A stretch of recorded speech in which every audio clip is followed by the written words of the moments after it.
সব দরওয়াজা বন্ধ করে দাও। তোমার এই গুনার খবর যেন কেউ না জানে। কিন্তু তোমার কি খবর নাই, দুনিয়ার সব দরওয়াজা যদি তুমি বন্ধ করে দাও, আসমানের দরওয়াজা কিন্তু বন্ধ করা সম্ভব না। কি বলেন, আসমানের দরজা বন্ধ করা সম্ভব? দুনিয়ার দরওয়াজা তুমি বন্ধ করে দিবে যেন দুনিয়ার কেউ না দেখে। আল্লাহর ওলি ডেকে বলেন, আসমানের দরওয়াজা তুমি কেমনে বন্ধ করবা? ওই দরওয়াজা দিয়া তো তোমার রব তোমার দিকে তাকায় আছে। নাকি তুমি তোমার রবকে দুনিয়ার মানুষের চাইতেও বেশি দুর্বল মনে করো? দুনিয়ার দরওয়াজা বন্ধ করে তো তুমি দুনিয়ার মানুষ থেকে তোমার অপরাধ লুকাইলা, আসমানের দরওয়াজা তুমি কেমনে বন্ধ করবা? আল্লাহ বলেন, আল্লাহু সামিউম বাসীর, আমি আল্লাহ এমন গুণের অধিকারী, আমি এমন ভাবে দেখি, আমি আল্লাহর মতো আর কেউ দেখে না। আমি আল্লাহ এমন ভাবে তোর দিকে তাকাই। আল্লাহ কোরআনে বলেন, ইন্না রাব্বাকা লাবিল মিরসাদ, আমি আমার বান্দার দিকে বিশেষ দৃষ্টি দিয়া থাকি।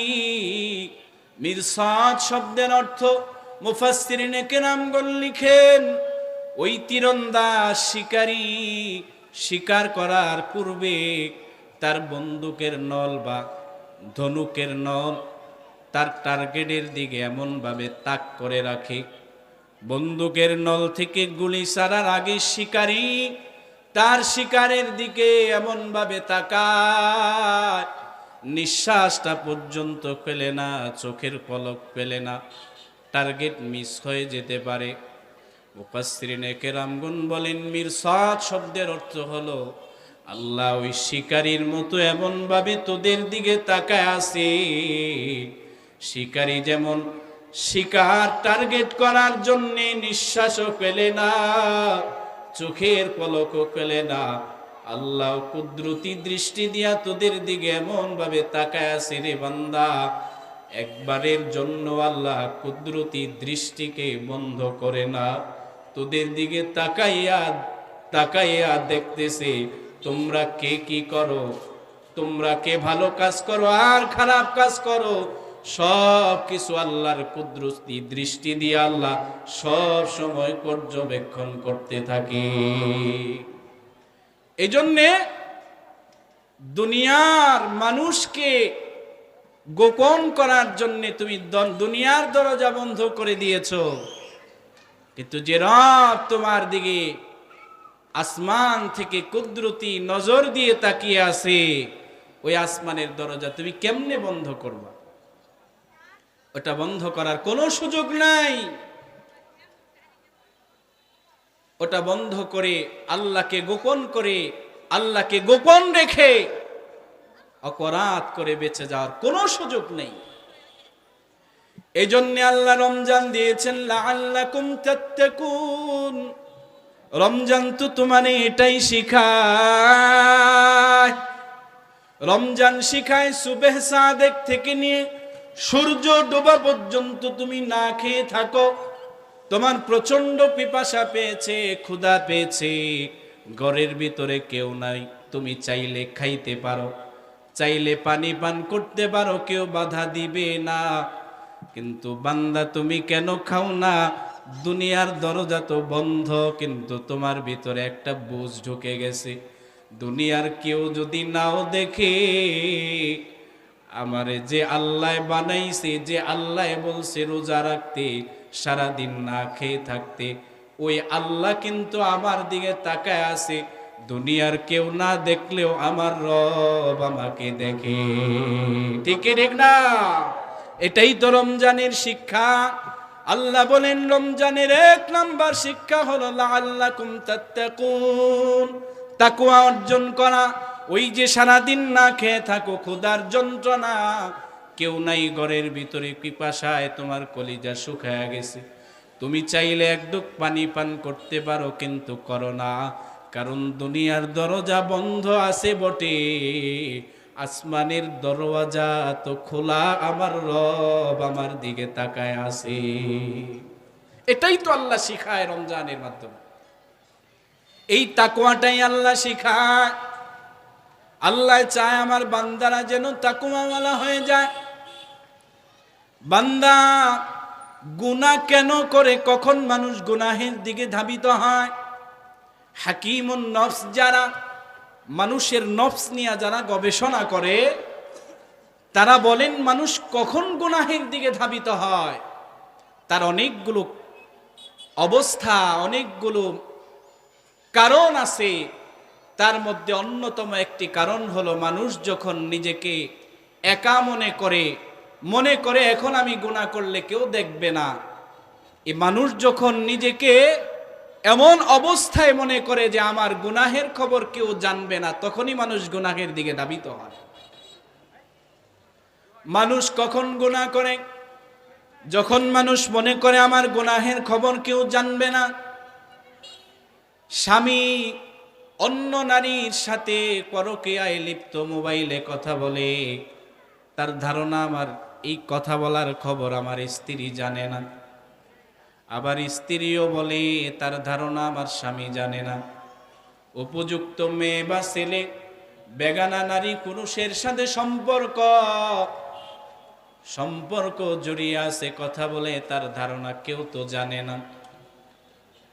এই যে ধারণা যখন মানুষের ভিতরে আসে, তখনই মানুষ গুনাহের দিকে ধাবিত হয়। হযরত ইব্রাহিম বিন আদহাম একজন আল্লাহর ওলি, ওনার কাছে এক যুবক গিয়েছেন, গিয়ে বলেন, ও ইব্রাহিম বিন আদহাম, গুনাহ এটা তো মারাত্মক অপরাধ বুঝি, কিন্তু গুনাহ থেকে বাঁচতেও পারি না, হয়ে যায়। গুনাহ তো অপরাধ এটা বুঝি, বাঁচতে চাই, পারি না, গুনাহ হয়ে যায়। এমন কি কোনো রাস্তা আছে নাকি গুনাহ করে ফেলবো কিন্তু তার জন্য শাস্তি ভোগ করতে হবে না, গুনাহ করব আবার শাস্তিও ভোগ করতে হবে না? ইব্রাহিম বিন আদহাম অনেক বড় আল্লাহর ওলি, বিজ্ঞ বুজুর্গ। তিনি যুবককে কাছে টেনে বলেন, হ্যাঁ যুবক আছে। যুবক তো খুশি হয়ে গেছে, আল্লাহর ওলির নিকটে চলে গেছে। ইব্রাহিম বিন আদহাম বলেন, ও যুবক, আমি তোমাকে কিছু শর্ত দিব, এই শর্তগুলো যদি তুমি মানতে পারো, তুমি গুনাহ করো, তোমাকে কেউ বাধা দিবে না। যুবক বলেন, কি শর্ত বলেন? গুনাহ করা যাবে আবার শাস্তিও ভোগ করতে হবে না, বলেন শর্তগুলো কি? ইব্রাহিম বিন আদহাম এক নাম্বার শর্ত দিয়া বলেন, ও যুবক, তুমি যদি গুনাহ করতে চাও, এই পৃথিবীটা তো আল্লাহ বানিয়েছেন। আল্লাহ তাআলা কোরআনে বলেন, ইন্না রাব্বাকা লাবিল মিরসাদ, আমি সব সময় আমার বান্দার দিকে তাকায় আছি। তুমি যদি গুনাহ করতে চাও রে যুবক, এক নাম্বার শর্ত, তুমি আল্লাহর দৃষ্টির বাহিরে চলে যাও। যেখানে গেলে আল্লাহর দৃষ্টির বাহিরে থাকবে, আল্লাহ তোমাকে দেখবে না। দুনিয়ার মানুষ থেকে গোপন করে গুনাহ করা যায়, কিন্তু পৃথিবীটা তো আল্লাহর। আল্লাহ তো পৃথিবীর দিকে সব সময় ওই শিকারীর মতো তাকায়া থাকে। তুমি যদি গুনাহ করতেই চাও, এক নাম্বার শর্ত হলো তুমি আল্লাহর দৃষ্টির সীমার বাহিরে চলে যাও। বলেন তো দেখি, আল্লাহর দৃষ্টির সীমানার বাহিরে যাওয়ার মতো কোনো জায়গা আছে নাকি? কি বলেন, আছে? যুবক বলেন, এটা কি বললেন? আমি কোথায় যাব? আল্লাহর দৃষ্টির বাহিরে আবার কোথায়? আল্লাহর দৃষ্টির বাহিরে যাওয়ার তো কোনো সুযোগ নাই। আল্লাহর ওলি বলেন, তাহলে দ্বিতীয় শর্ত শোনো, তুমি আল্লাহকে বলে দাও, গো আল্লাহ, আমি তোমার আদেশও মানব না, তোমার দেওয়া রিজিকও আমি খাবো না। যেহেতু আমি তোমার যেহেতু আমি তোমার আদেশ মানতে চাই না, তাই আমি তোমার রিজিক ভক্ষণ করব না। আজকের থেকে ঘোষণা করে দাও আল্লাহ, আমি তোমার রিজিকও খাবো না, তোমার ইবাদতও করব না। বলেন তো দেখি, আল্লাহর দেওয়া রিজিক ছাড়া দ্বিতীয় কোনো পদ্ধতি দুনিয়াতে রিজিক গ্রহণ করার কোনো রাস্তা আছে নাকি? আছে? সবই তো আমার আল্লাহর দেওয়া রিজিক। যুবক বলে, এটা কেমন কথা বললেন? আল্লাহর রিজিক বন্ধ করে দিয়ে আমি কোথায় যাব, কি খাবো, কেমনে আমি বাঁচবো, এটা কেমনে সম্ভব? আল্লাহর উনি বলেন, তাহলে তৃতীয় শর্ত শুনে নাও। তৃতীয় শর্ত শোনো, যদি এটা সম্ভব হয়। ইব্রাহিম বিন আদহাম বলেন, তৃতীয় শর্ত শোনো, যেহেতু তুমি আল্লাহর ইবাদত করতে চাও না, এই পৃথিবীটা তো আল্লাহ বানিয়েছেন, এই পৃথিবীটা তো আল্লাহর। আল্লাহর হুকুম হলো, ইনিল হুকমু ইল্লা লিল্লাহ। আল্লাহ বলেছেন, এই জমিন আমার, এই জমিনে থাকতে হলে আমি আল্লাহর আদেশ মানতে হবে। তুমি আজকের থেকে ঘোষণা দিয়া দাও, গো আল্লাহ, আমি তোমার ইবাদত করতে চাই না, তোমার হুকুমও মানতে চাই না, তোমার জমিনও আমি আর ব্যবহার করব না। আজকের থেকে আমি তোমার জমিন তরক করে দিলাম, আজকের থেকে আমি তোমার জমিন ছেড়ে দিলাম, তোমার জমিনও আমি ব্যবহার করব না, তোমার ইবাদতও আমি করব না। যুবকের মাথা নত হয়ে গেছে। এটা কেমন কথা বললেন? আল্লাহর জমিন ছেড়ে আমি কোথায় যাব? এটা পুরা, যেখানেই যাই সেখানেই তো আল্লাহর কুদরত, আমি যেখানে যাই সেখানেই তো আল্লাহর কুদরতি জমিন, আমি আল্লাহর জমিন ছেড়ে কোথায় যাব? যুবকের মাথা এবার নত হওয়া শুরু হয়ে গেছে।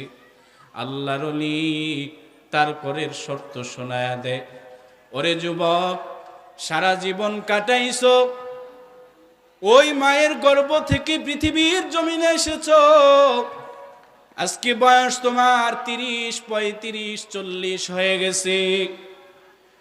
60-70 বছর হায়াতের জিন্দেগি পুরা গেলে কবরের দিকে মানুষ ধাবিত হয়ে যায়। গড় হায়াত 60 আর 70 বছর। ও যুবক, এই সামান্য হায়াত, এই হায়াতের ভিতরে আল্লাহ তোমাকে বোঝাবার জন্যে কোরআন নাজিল করেছেন, যুগে যুগে কত নবী রাসূল পাঠিয়েছেন, ওলামায়ে কেরামরা বুঝিয়েছেন, ওয়াজ মাহফিলের মাধ্যমে, প্রতিদিন খতিব সাহেব জুমার বয়ানের মাধ্যমে তোমাদেরকে বুঝাইছেন। এত বোঝানোর পরেও তোমরা সতর্ক হও নাই, তোমাদের ভিতরে পরকালের ভয় ঢুকে নাই। মৃত্যুর বিছানায় যখন তুমি পড়ে যাবে, যখন তুমি তোমার স্বচক্ষে আজরাইলকে দেখবে, এতদিন যেই মৃত্যুকে অবহেলা করতে, এতদিন পর্যন্ত যেই মৃত্যুকে ভয় পাইতে না, আজরাইলের ভয়ঙ্কর মৃত্যুর সময়ের যন্ত্রণার কথা শোনার পরেও হাসি তামাশা করে উড়াইয়া দিছো, ওই মৃত্যুর সময়ে যখন মৃত্যুর বিছানায় তুমি শুয়ে যাবে, যখন তুমি তোমার স্বচক্ষে আজরাইলের ভয়ঙ্কর চেহারা দেখবা, তখন তো তোমার নিশ্চিত বিশ্বাস হয়ে যাবে যে হ্যাঁ, এতদিন কোরআন যা বলছি, এতদিন নবী ওলামায়ে কেরাম যা বলছে সবই তো সত্য।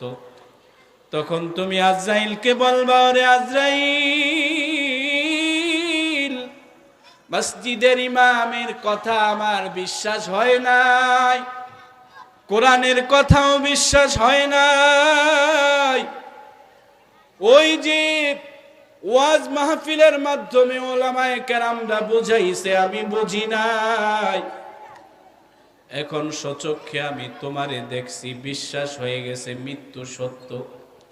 এখন আমারে একটু সুযোগ দাও, আমি এরপর থেকে আর কোনোদিন আল্লাহর নাফরমানি করব না। বলেন তো দেখি সুযোগ দেওয়া হবে নাকি? বলেন সুযোগ দেওয়া হবে?